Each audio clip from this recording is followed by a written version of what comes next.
d'épanouissement personnel, le podcast. Bonjour à tous et bienvenue dans ce nouvel épisode de la voix intérieure.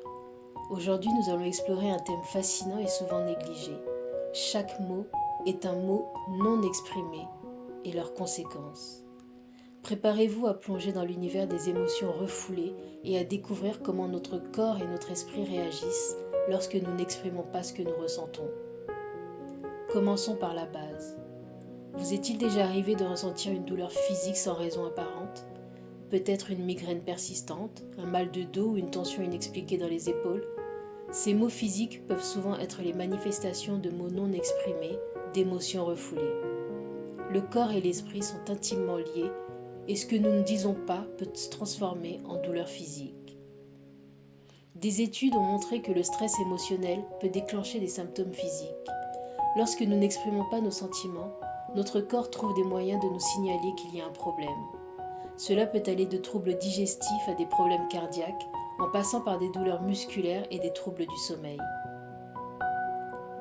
Ne pas exprimer nos émotions peut également avoir des conséquences émotionnelles profondes. La tristesse, la colère, la frustration et même la joie, si elles sont réprimées, peuvent s'accumuler et mener à des états émotionnels instables. Cela peut entraîner de l'anxiété, de la dépression et une sensation de vide intérieur. Quand nous ne parlons pas de ce que nous ressentons, nous isolons nos émotions, ce qui peut créer un sentiment de solitude et d'incompréhension. C'est comme si nous mettions nos sentiments dans une boîte, espérant qu'ils disparaissent. Mais en réalité, cette boîte ne fait que se remplir et un jour, elle éclate. Nos relations interpersonnelles ne sont pas non plus à l'abri des conséquences des mots non exprimés. Quand nous ne communiquons pas nos ressentis, cela peut créer des malentendus et des conflits. Les non-dits peuvent empoisonner les relations, qu'elles soient amicales, familiales ou amoureuses. La communication est la clé d'une relation saine. Lorsque nous n'osons pas dire ce que nous pensons ou ressentons, nous empêchons l'autre de comprendre notre perspective. Cela peut mener à des sentiments et à des ruptures. La transparence et l'expression sincère de nos émotions sont essentielles pour construire des liens solides et durables. Comment pouvons-nous faire pour éviter ces conséquences néfastes? La première étape est de reconnaître l'importance de nos émotions et de ne pas les minimiser. Écoutez votre corps et votre esprit.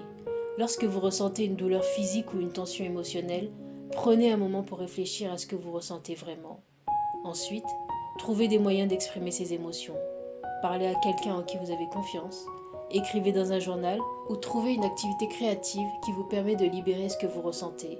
Merci de nous avoir rejoints dans cet épisode de Voix intérieure. N'oubliez pas, chaque mot est un mot non exprimé.